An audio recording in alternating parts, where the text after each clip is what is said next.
සියලුම SLT Mobitel සේවාවන් MySLT app එක හරහා කරගන්න. සියලුම SLT මොබිටෙල් සේවාවන් MySLT ඇප් එක හරහා කරගන්න.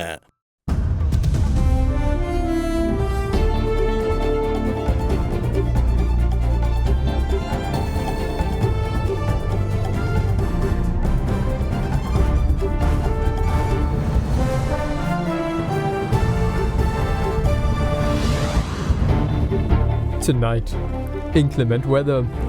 Heavy rains to continue until the 25th of October after reduction tomorrow. NBRO extends landslide warnings to 5 districts. Mismanagement. COPE requests the Auditor General to conduct a special audit on the Land Reforms Commission regarding land transfer ownership during the past 20 years. Resumption. Air France and Royal Dutch Airlines is set to resume flight operations to Sri Lanka from the 4th of November onwards. All this and much more coming up tonight on First at 9, this Saturday the 22nd of October 2022. From AdaDerana, this is AdaDerana First at 9. Live from Studio 24 in Colombo. Very good evening and welcome to the Primetime in English News Bulletin of AdaDerana 24. I'm Andrew Barnard. Now, the Department of Meteorology says the prevailing rainfall condition is likely to continue until the 25th of October. However, they expect a slight reduction in rainfall tomorrow. Rainfalls are expected in the western, Sabaragamu, central and northwestern provinces and in the Galle and Mathura districts. Taking this into account, the National Building Research Organisation has extended the landslide warnings to Galle, Kaluthara, Kegalle, Nuwara and Ratnapura districts.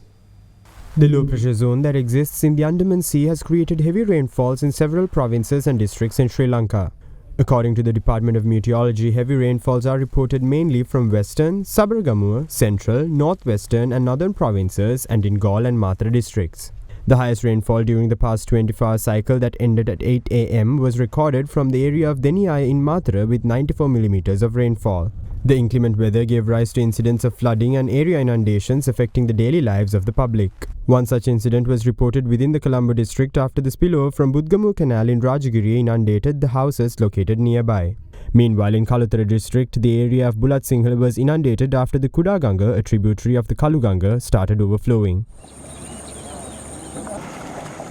The Department of Meteorology expects the prevailing showery conditions is likely to continue until the 25th of October. Today actually we are expecting about 100 millimeter rainfall at some places. Comparatively, slight reduction can be expected tomorrow, but another rainy spell is likely on 24th and 25th over the western Sabaragamu central provinces as well as in Galle and Mathura district. Because a low pressure area has developed over North Andaman Sea and it has intensified into depression today. It is likely to intensify further into a deep depression tomorrow and subsequently into a cyclonic storm on 24th and likely to cross Bangladesh coast on 25th. After the landfall of this system on 25th, we can expect reduction of rainfall over the southwestern part of the country. In the meantime, taking the heavy rains into account, the National Building Research Organisation extended its early landslide warnings to several areas in the districts of Galle, Kaluthara, Kegalle, Nuwara and Ratnapura.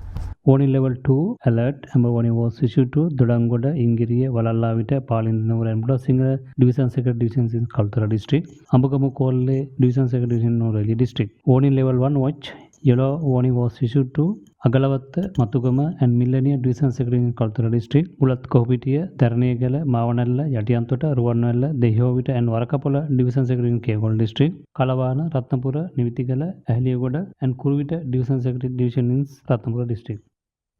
Now, the Committee on Public Enterprises requested the Auditor General to conduct a special audit on the Land Reform Commission with regard to the transfer of ownerships of lands by the Commission during the past 20 years. This request was made by the Chairman of the Committee, Professor Ranjit Bandara, during the COPE session, which looked into the irregularities with regard to the land transfers. Further, the Land Reform Commission also quizzed the COPE over the mismanagement of over 700 files pertaining to the land transfers. ඔබතුමන්ලගේ ඉඩම් වල value එක තියෙන්නේ ගිණුම් වල මිලියන 676යි. ඉඩමක් කර ලක්ෂ 18 value එක මිලියන 676 වෙන්න බෑ. අක්කරයක් එතකොට වෙන්නේ 373ක් වගේ රුපියල්. ඉතින් මේ තත්ත්වය නිවැරදි වෙන්න ඕනේ. මම දන්නේ මේ කවුද වැලියු කරන්නේ කියලා. මේ වැලියුේෂන් ඩිපාර්ට්මන්ට් එකේ හැටියට මේ මිලියන මේ 676 තමයි 2015 ඉඳන්ම එකම ගාන. පර්චේස් එක රුපියල් 2යි. අක්කරේ රුපියල් 300. බරපතල දූෂණ අක්‍රමිකතා ගණනාවක් තියෙනවා. දැන් මම ඔබතුමාට ගත්තොත් මගේ ළඟ තියෙනවා මේ රත්නපුරේ රාස්සකල වත්තේ ඉඩම් ප්‍රශ්නස්කරණ කොමිෂන් සභාවට අයිති ඉඩමක් වෙනුවට දීලා තියෙනවා විකල්ප ඉඩමක් හන්තානේ. අක්කර 24ක ඉඩමක්. දැන් මේකේ අයිතිකාරයෝ 20 දෙනෙක් ඉන්නවා. තව ඉල්ලලා තියෙනවා 24 දෙනෙක් ඉඩම් ප්‍රශ්නස්කරණ බල මණ්ඩලෙන් අයිතිය. එතකොට මේකේ ඉන්නවා සී කිරියල්ල ශාමින් කිරියල්ල කියලා මැතිනිය. එතුමියට අයිතියක් නැහැ කියලා ඉඩම් ප්‍රශ්නස්කරණ කොමිෂන් සභාව කියනවා. හැබැයි ඉඩමේ අයිතියක් නැති කෙනාට හන්තානේ අක්කර 45ක් ලියලා දීලා තියෙනවා. පසුගිය වසර 20ක කාල සීමාව තුළ ඉඩම් පැවරීම පිළිබඳව විශේෂ විගණනයක් කරන්න කියලා අපි විගණකත්වතුමාගෙන් ඉල්ලා හිටින්න. සම්පූර්ණ ප්‍රමාණය අක්කර 18,94,905 රූට් 3යි පර්චේස් 3.74. ඒතකොට රාජ්‍ය ආයතනට 1,84,114යි. අපි බදු පදනම මත දීලා තියෙනවා අපේ දැනට බදු යන ෆයිල් අක්කර 11,639. සමස්තයක් විදිහට අපි මේ ටික අඩු කරාම එල්ලාසිකට තියෙන්න ඕන අක්කර 4,13,170. දැන් අපි මේ කොටස තමයි අපට හොයාගෙන යන්න තියෙන්නේ. විවිධ ආයතන වලට පවරල් දීලා 4,13,170 තියෙනවා. එතකොට දැන් මේ පිළිබඳව තමයි අපි මේ වාර්තාව ඉල්ලන්නේ. ලිපිගණු අස්ථානගත වීම විගණකාධිපතිතුමාත් කියනවා ලිපිගණු 6,141යි තියෙන්නේ 2501 සිට 2750 දක්වා ලිපිගොන් ටික අස්ථානගත වෙලාලු. මගේ ප්‍රධානත්වයෙන් තිබුණු කමිටුවෙන් අපි හඳුනාගත්තේ ෆයිල් 104ක් තමයි නැති වෙලා කියලා. කියන්නේ ඉඩම් ප්‍රසංස්කරණ කොමිෂන් සභාව කාර්යාලයෙන් ගත්ත තොරතුරු අනුව තමයි තීරණය කරේ ෆයිල් 104ක් තමයි නැති වෙලා තියෙන්නේ කියලා. ඔප්පු තියෙන මේ රෙජිස්ටරයක් ඇතිනේ ලේඛන 6000 ගණන් තියෙනවා නම් ඒක සීනියර් ඕඩර් එකකට නේ ඇවිල්ලා ඇත්තේ. ඒතර අතරමැද නැති වෙන්න විදියක් නැහනේ. නෑ ඒ අතරමැද නැති වෙලා තියෙන්නේ අතන කාර්යාලේ බුලින් ග්‍රෙගරි පාරේ තිබුණේ. නෑ ඒ කාර්යාලයේ මාරු කරන එක කිසිම ලෙසකින් පිළිගන්න බැරි හේතුව මේවා ඉඩම්. මේවා නිකන් මේ කෝප්පපින් ගන්න නෙවෙයිනේ ඉඩම්. Now, Minister of Power and Energy, Kanjana Wijesekara, says he has received the report prepared by the Cabinet-appointed Committee for Reforms in the Power Sector. The lawmaker in a tweet stated that he would hand over the relevant report to President Ranil Wickremesinghe and the Cabinet of Ministers. Minister Wijesekara also intends to present the reforms to the Parliament by November. Following a discussion on the power sector reforms and policies with the members of the National Council yesterday, Minister Wijesekara stated that the committee report would be presented to the National Council.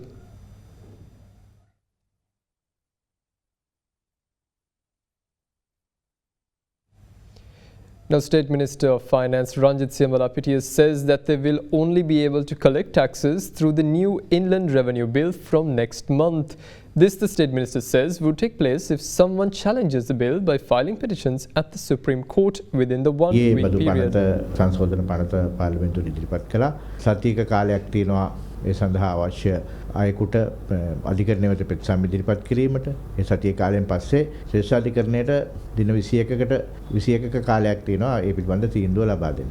අධිකරණයට යම් අය ගියොත් අධිකරණයේ තීන්දුව ආපසු එහි එකඟතාවයත් එක්ක අපිට October මාසයේ පළවෙනිදා සිටම අය කර ගැනීමට පුළුවන්. අත්තිකාරම් පුද්ගල බද්ධ, ඒ වගේම අත්තිකාරම් ආදායම් බද්ධ, රඳවා ගැනීමේ බද්ධ, පොලි හා ලාභාංශ බදු අපිට ක්‍රියාත්මක කරන්න සිද්ධ වෙන්නේ මේ බදු පනත පිළිබඳ උසාවියට යම් අයෙකු අභියෝග කරොත් ඒ විසඳා ගැනීමෙන් පසුව දල්කාරක සභාවත් මේක අනුමත කරනවා. ඒ වගේම පාර්ලිමේන්තුවේ සම්මත වුණාට පස්සේ තමයි මේ උපයෝගීට බද්ධ වාගේ බදු අපිට ආය කරන්න පුළුවන් වෙන්නේ.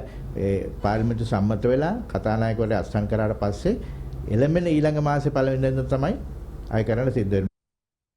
New opposition leader Sajid Premadasa claims that there are attempts by the SLPP to oust the chairman of the Human Rights Commission and the chairman of the Election Commission. He made these remarks at a public gathering in Diulapitiya, while also elaborating on why the opposition voted for the 22nd Amendment. ඉසිදෙකට සහයෝගය ලබා දුන්නේ ගෝඨාභය රාජපක්ෂගේ 20ට වැඩිය හොඳ නිසා. දැන් අපිට අහන්න ලැබෙනවා පොහොට්ටුවේ කණ්ඩායම් රැස්වීම් වල එක එක කුමන්ත්‍රණ ගැන කතා කරනවා. සමහරු කතා කරනවා මානව හිමිකම් කොමිසමේ සභාපතිනියව අයින් කරන්න ඕන කියලා. ඒ මොකද එතුමිය අරගලය කරපු තරුණ පරපුරට සාධාරණත්වයක් කරපු නිසා. සමහරු කියනවා මැතිවරණ කොමිසම එහි සභාපතිව අයින් කරන්න ඕන කියලා. ඒ මොකද එයා කියනවා වෙලාවට මැතිවරණ තියන්න ඕනේ කියලා. මම එකක් කියනවා පොහොට්ටුවට ලෑස්ති වෙන්න එපා සෙල්ලම් කරන්න මිනිස් ජීවිතත් එක්ක. අපි ඉන්නවා මැතිවරණ කොමිසමේ සභාපතිතුමත් එක්ක. මම ආණ්ඩුවට කියනවා කොන්දක් තියෙනවා නම් තියෙනවා ඡන්දය. අපි සූදානම් ඕනම මැතිවරණයකට මුහුණ දෙන්න. 22ට අපි අත ඉස්සුවේ යහපත් රාජ්‍ය පාලනයක් වෙනුවෙන්. And we'll be back with more news after this short break. Stay with us. අයිනෝ පුතා හැබැයි යා ගෙදර නිදියන්නෙම අමෝතු තැනක. කාලගුණය කොහොමුණත් රයිනෝ නං වාලට සේෆ් තමයි මුළු ගෙදරම. Rhino Cement Roofing Sheets. Then you know Rhino. I know. Big 3. Welcome back. Now, Minister of Plantation and Industries, Dr. Ramesh Patirana says Sri Lanka will be able to add an economic growth rate of 2 to 3% into its GDP if the country's women entrepreneurs are strengthened. Addressing the launch of the SME Connect online platform that helps strengthen women entrepreneurs, the minister said Sri Lanka can bounce back stronger with the support of friendly nations, the Asian Development Bank, World Bank and the International Monetary Fund. As the predictions from the central bank and also from the other multilateral agencies, we expect a negative growth, which is in the -6 range. That's a significant blow to our economy. But we keep our fingers crossed. The support of all friendly nations and also with the support of organizations like Asian Development Bank and the World Bank and hopefully the support from the IMF, we can bounce back. Sri Lankan people have always shown this resilience in their history. So we are very hopeful. Always we claim the fact that engine of the growth is the private sector. So as you already aware, Sri Lankan women entrepreneurs and their workforce is about 34% of the total workforce of the country. So there is a gap. If we strengthen our women entrepreneurs, we should be able to provide 2 to 3% of economic growth rate to GDP, which is something significant. Next year, that we can bounce back to positive growth rate, which is vital for all of us, the Ministry of Industries, and all the other institutions under its umbrella, trying their level best to provide whatever the assistance Sri Lankan entrepreneurs require. I think it's timely that our governments think more about the industrial sector, because that's the way forward. We can contribute Sri Lankan entrepreneurs, both men and women, contribute more meaningful to the Sri Lankan economy. So, and also with that, I must mention the fact that Sri Lankan, the female workforce in relation to our export earnings and also in relation to our foreign remittances. In the tea sector, their contribution is immense and they are playing a pivotal role in the garment sector and also the earnings from the foreign expat workers, that is also mainly coming from the Sri Lankan females. And also in the Sri Lankan social fabric, we see a greater transformation now. Population-wise, it's 52% females and 48 males, 48% of males. And all the sectors, except in the military and in the industrial sector, we've seen phenomenal participation from the Sri Lankan women.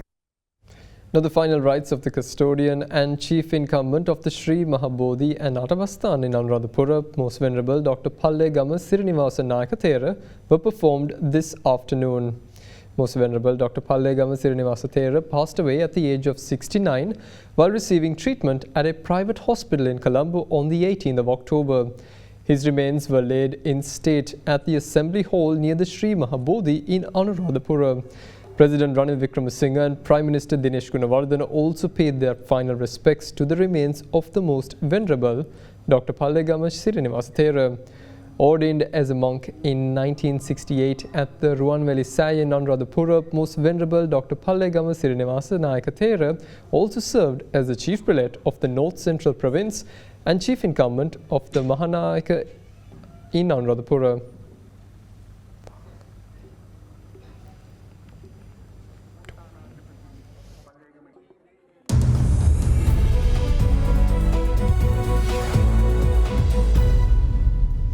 In business news, the Air France flag carrier of France is resuming flights to Sri Lanka from November. According to Minister of Tourism Harin Fernando, KLM Royal Dutch Airlines, which is the flag carrier airline of Netherlands, will also resume its operations to Sri Lanka from the 4th of October. He also said these airlines will operate 4 flights a week. Resumption of Air France and KLM Royal Dutch Airlines comes in a backdrop where Russian airline Aeroflot, which resumed its operations on the 9th of October, is operating 2 flights per week to Colombo. Early this month, the tourism minister said the months of November and December will be flourished with tourists with the resumption of these airlines to Sri Lanka.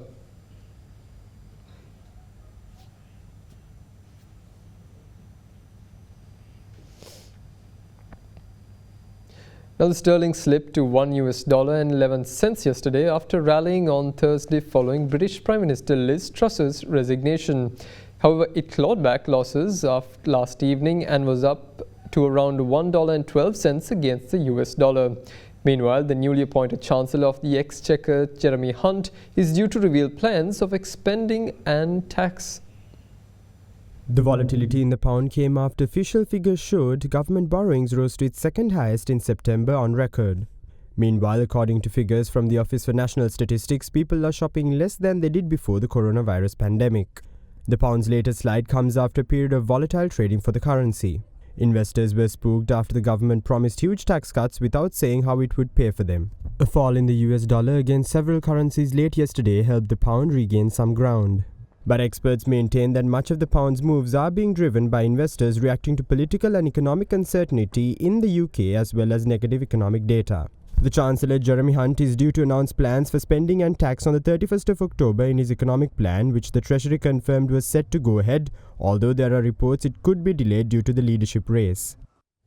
Now, US stocks climbed yesterday as Wall Street closed a volatile week on a high note despite some disappointing earning reports.